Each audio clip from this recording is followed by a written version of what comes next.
అందరికీ నమస్కారం. కథాలహరికి స్వాగతం. ఈరోజు నేను మీకు వినిపించబోయే కథ పేరు నువ్వే కావాలి. రచన డాక్టర్ గాయత్రీదేవి గారు. ఇక కథలోకి వెళ్దామా? కళ్ళు తెరిచి కూర్చునున్న స్రవంతి దేనివైపు చూస్తున్నట్టు లేదు. వీధి తలుపు తెరిచి ఉంది, కానీ ఆమె ఎవరి కోసమో ఎదురు చూస్తున్నట్టు లేదు. నిరాశ, నిస్పృహలకి మారుపేర్లా ఉంది ఆమె ముఖం. భర్త సాగర్ ఆమెను ఇంటి దగ్గర దింపి ఆఫీస్కి వెళ్ళిన దగ్గర నుండి అలాగే కూర్చునుంది. ఆమె మనసులో ఆలోచనలు గజిబిజిగా సాగుతున్నాయి. ఈ పూట తీసుకునే నిర్ణయం మీదే తన భవిష్యత్తు ఆధారపడి ఉంది. ఆ నిర్ణయం భవిష్యత్తులో పశ్చాత్తాపాన్ని కలిగించకూడదు. ఇంతవరకు తను చేసిన ఏ పనికి పశ్చాత్తాపపడాల్సి రాలేదు. మొదటిసారిగా తన జీవితంలో ఇటువంటి స్థితిని ఎదుర్కోవాల్సి వచ్చిందనుకుంటోంది. అసలు స్రవంతి ఎప్పుడూ నవ్వుతూ తుళ్ళుతూ ఉంటుంది. ఆత్మవిశ్వాసానికి మారుపేరులా కనిపించేది. ఆడపిల్ల అంటే అలా ఉండాలి అనిపించేలా ఉండేది. ఏనాడు దేనికి భయము, బాధ కనబడేది కాదు స్రవంతిలో.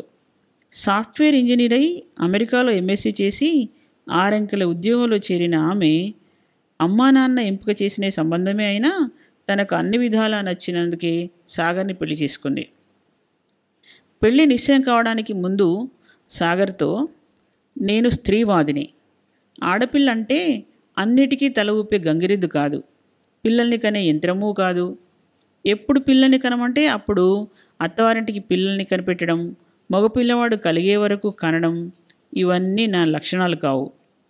పెళ్ళంటే భార్యాభర్తలిద్దరూ 2 సమాన చక్రాలుగా బండి నడపాలి తప్ప నేను కొంచెం ఎక్కువ సమానమని మగవారు అనుకుంటే నాకు నచ్చదు. ఈ రోజుల్లో ఆడవాళ్ళు కూడా మగవాళ్ళతో సమానంగా ఉద్యోగాలు చేస్తున్నారు. ఇదివరకులా మగవాడు సంపాదించడము, ఆడవాళ్ళు ఇల్లు చూసుకుంటూ వండి వార్చడము కాదు గనక అన్ని విషయాల్లోనూ ఇద్దరూ సమానమని మీరు ఒప్పుకోగలను అనుకుంటేనే నేను ఈ పెళ్ళికి ఒప్పుకుంటాను. నా భావాలు మీకు స్పష్టంగా ఇప్పుడే చెప్తున్నాను. రేపు పొద్దున పెళ్ళైన తర్వాత నువ్వు పొగరుమోతివి, అహంకారివి, సంసారం చేయడానికి తగవు లాంటి మాటలు మీరు అనకూడదు. అమెరికాలో చదువుకున్న దాన్నైనా పెళ్లి చేసుకోవడాలు, మళ్ళీ వదిలేయడాలు లాంటి నాకు ఇష్టం లేదు అంటూ తను చెప్పదలుచుకున్నవన్నీ ఏకధాటిగా చెప్పేసింది స్రవంతి. అన్నీ విన్నాడు సాగర్. విని ఒప్పుకున్నాడు స్రవంతితో పెళ్లికి. పెళ్ళయ్యాక కూడా స్రవంతి పెళ్లికి ముందులాగే ఉల్లాసంగా, ఆత్మవిశ్వాసంతో ఉండేది. పెళ్లికి ముందు మాట్లాడుకున్నట్టే ఇద్దరూ అన్నిటా సమానంగా బాధ్యతలు పంచుకుంటూ గడిపారు. అలాంటి స్రవంతి కొంతకాలంగా ఉత్సాహమే ఎరుగని దానిలా, నిరాశ నిస్పృహలకి మారుపేరులా తయారైంది. డాక్టర్ల చుట్టూ తిరిగి తిరిగి విసిగిపోయింది. పెళ్ళై 2 సంవత్సరాల వరకు మూడో ప్రాణికి ఆహ్వానం పలకకూడదని నిశ్చయించుకున్నారిద్దరు. 2 ఏళ్లు గడిచాక పిల్లల కోసం ప్రయత్నాలు మొదలుపెట్టారు. తాము వద్దనుకున్నన్నాళ్ళు కోరిక నెరవేరింది, కానీ కావాలనుకున్నాక వెంటనే కోరిక తీరలేదు. సంవత్సరం గడిచినా ప్రయత్నం ఫలించలేదు. డాక్టర్లని సంప్రదించారు. ఇద్దరికి జరిగిన పరీక్షల్లో సంతానం కలగకపోవడానికి ఇద్దరిలోనూ ఏ లోపము కనబడలేదు. స్రవంతి కడుపు పండించడానికి మందులు వాడించడం మొదలుపెట్టారు డాక్టర్లు. రోజు ఆసుపత్రికి వెళ్ళడం, సోనోగ్రఫీ చేయించుకోవడం, అండం బాగానే పెరుగుతోందని వారు చెప్పే వరకు టెన్షన్ పడడం, బాగుందని చెప్పాక హాయిగా ఊపిరి పీల్చుకోవడం. ఆనాటి నుండి ఆ నెల తప్పుతుందా లేదా అని మళ్ళీ టెన్షన్తో ఎదురుచూడడం, నెల తప్పకపోవడం, నిరాశ, మళ్ళీ అవే ప్రయత్నాలు, మళ్ళీ అవే ఎదురుచూపులు, మళ్ళీ అవే టెన్షన్లు, నిరాశలు. కాలం గడుస్తుంది. సహజంగా స్రవంతి తల్లి కావడం లేదు కనుక ఐవీఎఫ్ఏ మార్గం అన్నారు డాక్టర్లు. రోజు ఆఫీస్కి వెళ్ళడం మానేసి ఆసుపత్రికి వెళ్ళే స్రవంతి ఆఫీస్ కాగితాలు చూడడం మానేసి నిత్యం స్కానింగ్ రిపోర్ట్లని పరిశీలించేది. ఆఫీస్ టార్గెట్ల గురించి కాక తల్లి అనే టార్గెట్ ఎలా చేరాలా అని ఆలోచిస్తూ గడిపింది. నెల నెలా నిరాశ పెరుగుతూనే ఉంది.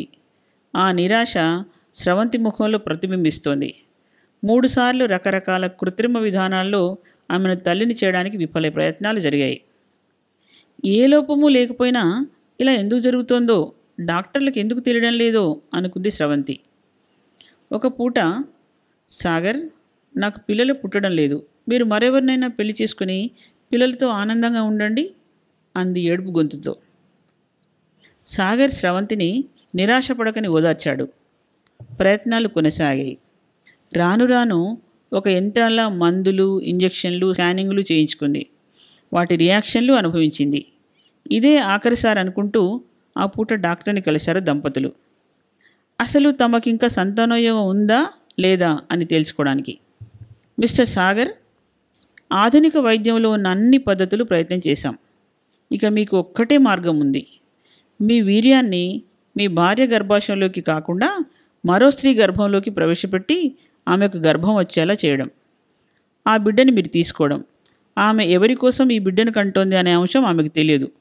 మీకు ఆమె వల్ల ఎటువంటి సమస్య రాదు. ఆ ఖర్చంతా మీరు భరించాలి అంది డాక్టర్. సర్రోగేట్ మదర్ అంది స్రవంతి నోరు పిగిల్చుకొని. అవును, ఇక మిగిలింది అదొక్కటే. మీరు నిర్ణయించుకొని చెప్పండి, వెంటనే ఏర్పాటు చేస్తాను అంది డాక్టర్ మరో పేషెంట్ని చూడ్డానికి వెళ్తూ. సాగర్ స్రవంతిని ఇంటి దగ్గర దింపేసి ఆఫీస్కి వెళ్ళిపోయాడు. అప్పటి నుండి స్రవంతి నిరాశతో దీర్ఘాలోచనలో శిలలా కూర్చుండిపోయింది. డాక్టర్ సలహాని ఎలా స్వీకరించాలి? ఆమె చెప్పిన సలహా తమ భవిష్యత్తును ఎలా నడుపుతుంది? అంతకుముందు తనే తన భర్తకి చెప్పింది మరో పెళ్లి చేసుకోమని, సంతానం పొందమని. ఇప్పుడు డాక్టర్ మరో పెళ్లి అక్కర్లేకుండానే తన భర్తకి సంతానం కలిగే మార్గం చూపించింది. పెళ్ళి అక్కర్లేకుండానే సంతానం కలిగించే మార్గం. మరో స్త్రీ తమ మధ్యకు రాకుండానే సంతానం కలుగుతుందట. ఒప్పుకోనా? ఎవరి కోసం? తన భర్త ఆనందం కోసమా? తను కూడా ఆనందించగలదా? తన భాగం లేని ఆ సంతానం ఆనందించగలదేమో. సమస్య పరిష్కరించడానికి ఈరోజు ఆనందించగలను అనుకుంటే ముందు ముందు కూడా ఈ మనసు అలాగే ఉంటుందా? ఎవరో కన్న బిడ్డ కంటేనే తల్లి అవుతుందా? కనకపోయినా తల్లి అవుతుందా? ఆలోచన తెగడం లేదు. సమయం తెలియడం లేదు. ఆఫీస్ నుండి తిరిగి వచ్చిన సాగర్ స్రవంతి దగ్గరికి వచ్చి గట్టిగా కుదుపుతూ పిలిచాడు. ఉలిక్కిపడి ఒక్కసారి ఈ లోకంలోకి వచ్చినట్టు చూసింది. సాగర్ మొహంలో ఆనందం కనబడింది స్రవంతికి. ఎవరైనా దొరికారా? తన ముఖంలో భావాలు కనబడకుండా ఉంచడానికి ప్రయత్నిస్తూ అడిగింది స్రవంతి. అవును, అందుకే ఈ ఆనందం. ఎప్పుడు వెళ్ళాలి మీరు? ఇద్దరం కలిసే వెడదాం. నేనెందుకు? నాతో పనిలేదు కదా. మీరు ఆవిడ ఉంటే చాలు కదా. మీరు వెళ్ళిరండి. ఎవరావిడ? సర్రోగేట్ మదర్ దొరికారని చెప్పారు కదా. అలాగా నేనెక్కడ చెప్పాను? మనకి పెంచుకుందుకు ఒక చిట్టి పాపాయి దొరికింది. మనిద్దరం ఆ అనాథాశ్రమానికి వెళ్ళి రేపు మన పాపాయిని తెచ్చుకోవాలి. సాగర్ మాటలను నమ్మలేనట్టు అతని వైపు చూసింది స్రవంతి. ఇన్నేళ్లలో నన్ను అర్థం చేసుకున్నది ఇంతేనా? డాక్టర్ చెప్పగానే నేను సర్రోగేట్ మదర్ కోసం ఎదురుచూపులు మొదలెట్టాను అనుకున్నావా? నా స్రవంతి బొజ్జులోంచి నా చిట్టి పాపాయి పుడితే నాకు ఆనందం. నిండు గర్భిణిగా గర్వంగా నువ్వు తిరుగుతుండడం చూస్తే నాకు ఆనందం. మన జీవిత భాగస్వామ్యానికి పరమార్థం సంతానమే అయితే ఆ సంతానం కూడా మన భాగస్వామ్యంలోనే పుట్టాలి. అంతేకాని నా అంశ నా స్రవంతిలో కాక మరెక్కడో జన్మిస్తే నీకులాగానే నాకు కూడా ఆనందం కలగదు స్రవంతి. మన ఇద్దరి భాగస్వామ్యం లేకుండానే ఇద్దరికీ ఒకే మమకారాన్ని ఇచ్చే ఒక అనాథని మన జీవితంలోకి ఆహ్వానిద్దాం అని నేనేనాడో నిర్ణయించుకున్నాను. కంటేనే అమ్మ అవుతానని నువ్వు ఇన్నాళ్ళు అనుకుంటుంటే నీకోసం నిన్ను కష్టపడనిచ్చాను. నీది కాని బిడ్డకు నువ్వు తల్లిగా ఉండటానికి అంగీకరించాలనుకున్నట్టే నాది కాని బిడ్డకు తండ్రిని కావడానికి నేను సిద్ధమే. సాగర్ మాటలు స్రవంతికి అమృతంలా అనిపించాయి. ఆప్యాయంగా ఆనందంగా సాగర్ వైపు చూసింది. పిల్లలు పుట్టడం పుట్టకపోవడం మన చేతిలో ఉందా? ఇప్పుడు నేను నిన్ను ఒక మాట అడుగుతాను, చెప్పు. ఒకవేళ నాలో సమస్య ఉంటే మరో మగవాడి ద్వారా, అంటే సర్రోగేట్ ఫాదర్ ద్వారా పిల్లని కను అని నీకు డాక్టర్ చెప్తే నువ్వేం చేసేదానివి? సాగర్ మాటలు పూర్తి కాకుండానే ఛీ అంటూ వెగటుగా చూసింది స్రవంతి. నాకు అంతే స్రవంతి. నా అంశ మరో స్త్రీలో ఉంటే నాలోనూ అదే భావన. ఇంకా ఈ విషయం మాట్లాడకు. మనం ఏనాడైతే ఒక్కరం అయ్యామో ఆనాటి నుండి చివరి వరకు అర్ధనారీశ్వరులమే. పొద్దున్నే వెళ్ళి మనం మన పాపాన్ని తెచ్చుకుందాం.